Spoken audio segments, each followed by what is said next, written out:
Um outro destaque: integrantes do Judiciário Federal divergiram sobre a proibição das revistas íntimas em presídios. Durante o julgamento, que foi adiado, um dos magistrados afirmou que só defende a prática, pois as autoridades penitenciárias poderiam desautorizar as visitas quando não houver equipamentos alternativos para realizar a vistoria, podendo gerar a revolta dos detentos e causar até uma rebelião.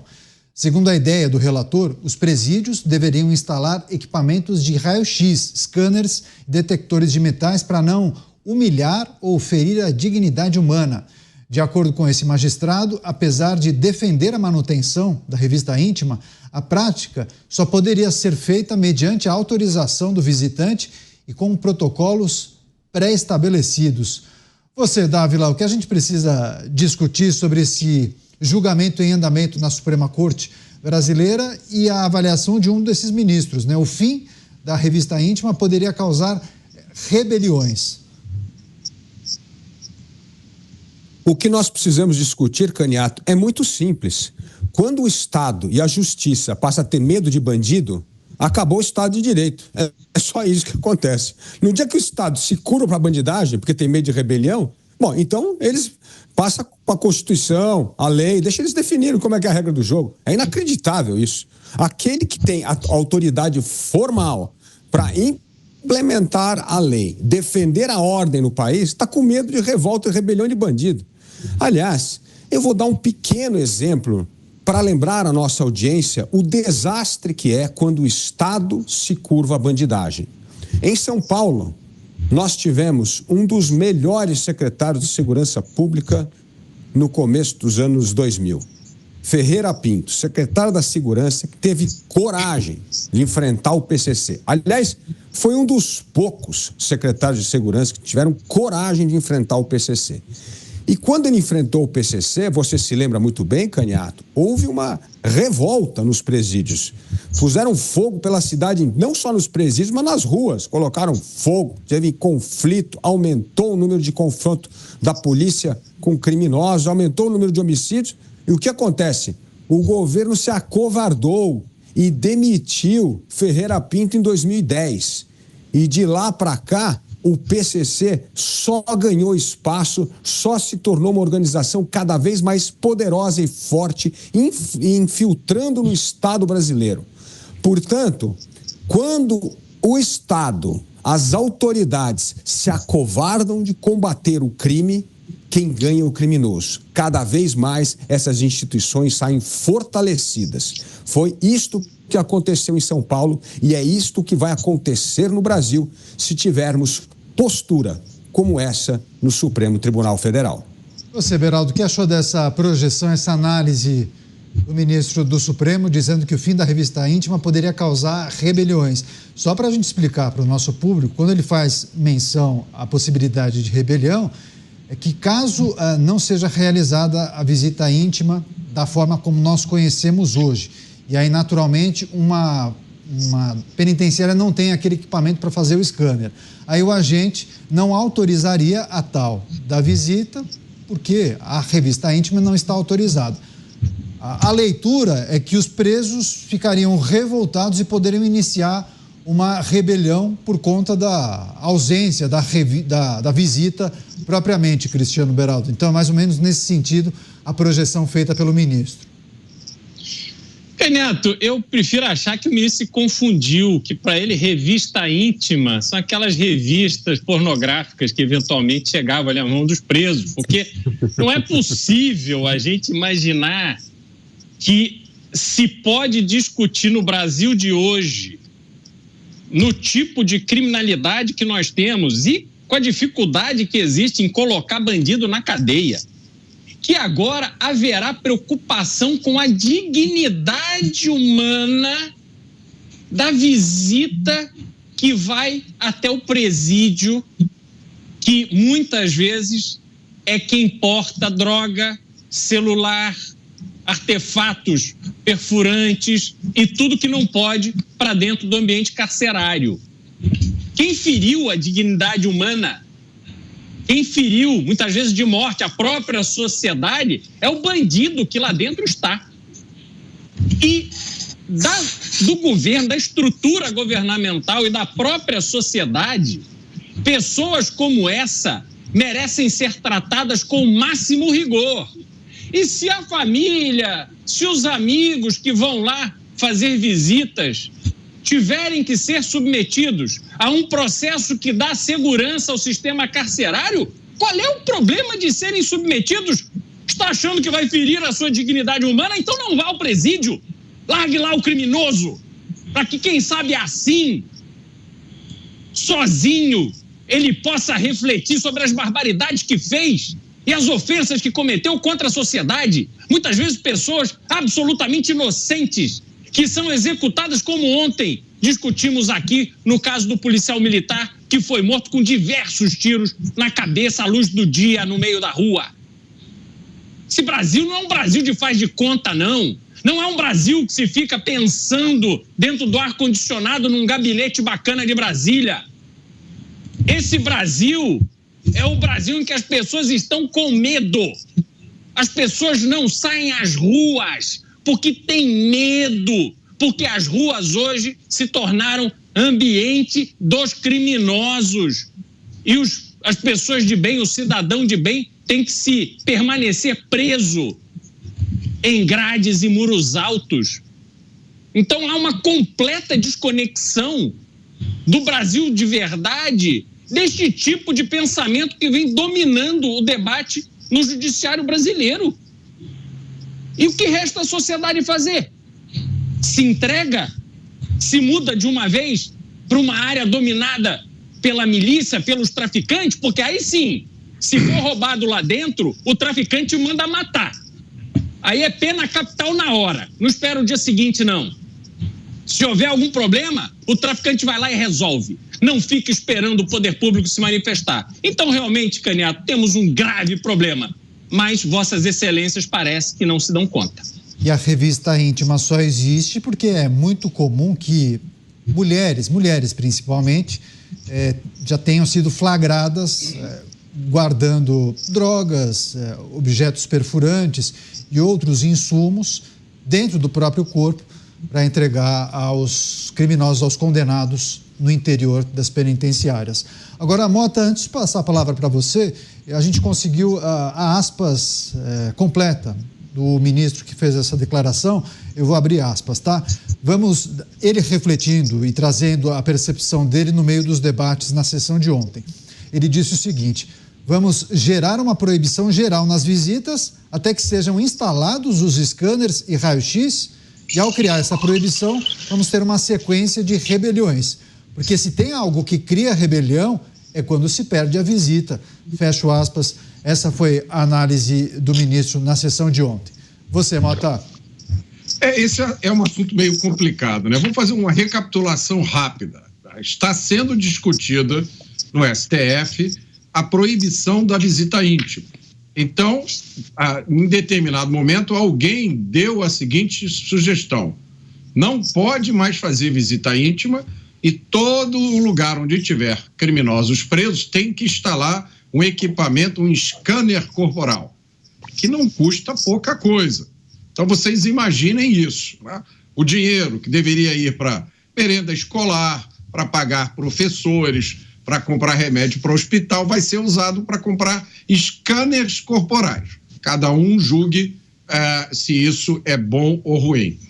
E aí, o que o ministro está dizendo é o seguinte: se isso for decidido, enquanto os scanners não forem comprados, as visitas terão que ser suspensas, já que não se pode mais fazer visita íntima.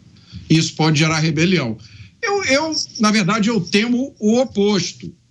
Eu temo que algum partido de esquerda entre na justiça dizendo que enquanto os scanners não forem comprados, entra sem nenhum tipo de revista. Eu acho que esse é o cenário mais provável. E aí eu vou aproveitar essa oportunidade, Caniato, para ligar esse assunto com o assunto que a gente acabou de comentar.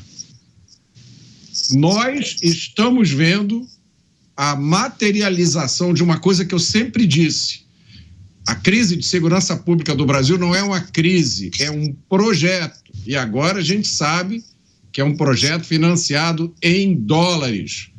A maioria das ONGs e entidades independentes, entre aspas, que falam de segurança pública no Brasil, estão na folha de pagamento de alguma entidade progressista americana. São aquelas ONGs que falam que o Brasil prende demais, que a saidinha é fundamental para a ressocialização, que tem que colocar câmera na polícia. São as ONGs que entram na justiça pedindo a suspensão de operações policiais em comunidades. Estão na folha de pagamento do senhor Jorge Soros. São as mesmas ONGs que dizem que é preciso melhorar as condições dos presídios. Não era isso que fazia aquela ONG, esqueci o nome agora, mas que a gente falou que está sendo investigada por ligações com a facção criminosa? Então, é assim que avança o debate sobre segurança pública no Brasil. Que a gente vive aqui não é uma crise, é um projeto que agora a gente sabe, pelo menos em parte, é financiado com dólares do governo americano. Pois é, Mota, só uma coisa, quando você mencionou visita íntima, você quis dizer revista íntima, né? Porque, salvo engano... Revista íntima, perdão, revista íntima. Perfeito. Só queria ler, antes de passar a palavra para você, viu, Dávila? Daí um ministro abriu divergência para o posicionamento do relator. E aí ele fez a seguinte proposta, que em estabelecimentos que os equipamentos que foram propostos, os tais scanners ou raio-x, quando eles não estiverem disponíveis, que a revista íntima, nesses casos, seja assim permitida, esteja autorizada. Mas ela só poderia ser realizada com autorização do visitante. Então, ou seja, se quiser entrar, vou ter que fazer a revista em você. Você aceita ou não? Se não aceita, não vai poder entrar. Só poderia ser realizada de acordo com os protocolos pré-estabelecidos por médicos do mesmo gênero. Abusos e excessos dos agentes sejam responsabilizados e diretores prisionais poderiam impedir uma visita caso o visitante não concorde com a visita íntima. Enfim, esses são os tópicos elencados por esse ministro. Agora, Dávila, essa não me parece a discussão mais importante quando a gente olha para os reais problemas do sistema carcerário brasileiro, né? A gente tem tratado disso nos últimos meses e a gente poderia fazer uma lista com 10 coisas certamente muito mais importantes quando a gente olha para os gargalos do sistema penitenciário e carcerário aqui do Brasil. É verdade, mas nós aqui nos Pingos nos Is já tratamos disso várias vezes. O governo faz espuma com assuntos secundários e não resolve o assunto essencial, que é o combate ao crime organizado. Se a gente não resolver esse problema, o resto é tudo secundário. E até o momento, nada. Zero de proposta, de plano, de ação.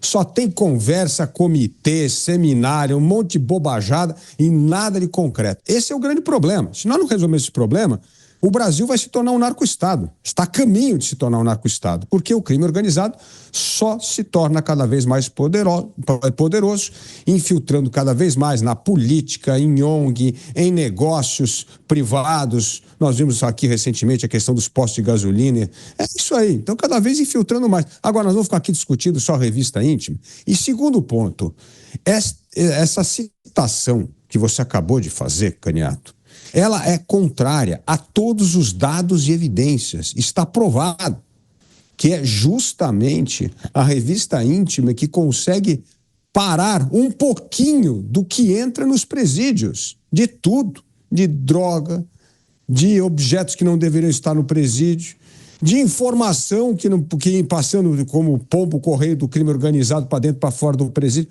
Está tudo lá. Ou seja, é o oposto.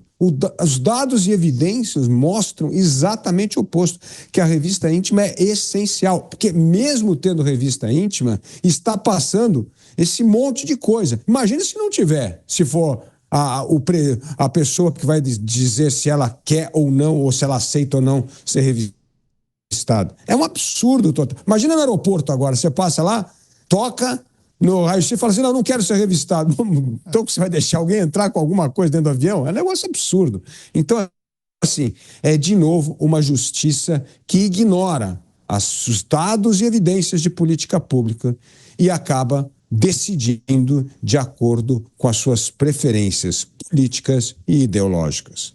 E nem tudo na vida é agradável, né, gente? Quantas situações desagradáveis a gente já não passou? Infelizmente, trata-se de um procedimento que até agora é o mais eficiente para identificar esses utensílios que não são autorizados quando um visitante acaba carregando ele dentro do próprio corpo. Infelizmente, essa é a realidade.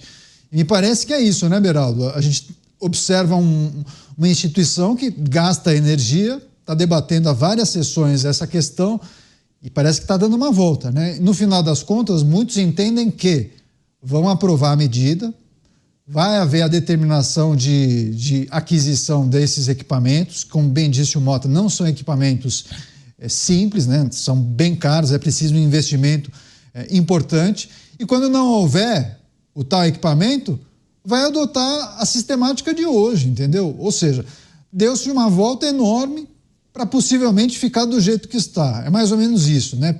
Perdeu-se um baita de um tempo, muita discussão, mas talvez fique exatamente do jeito que está. Porque decorrerá daí, muito provavelmente, primeiro, mais gasto público. A aquisição desses scanners corporais, porque, obviamente, quando se está tentando identificar, inclusive, coisas que são colocadas dentro do próprio corpo humano para serem levados para o presídio, você precisa de um scanner corporal muito potente, muito poderoso. Há tecnologia para isso, acredito eu, mas é preciso se investir nisso, não só na aquisição, mas também na operação.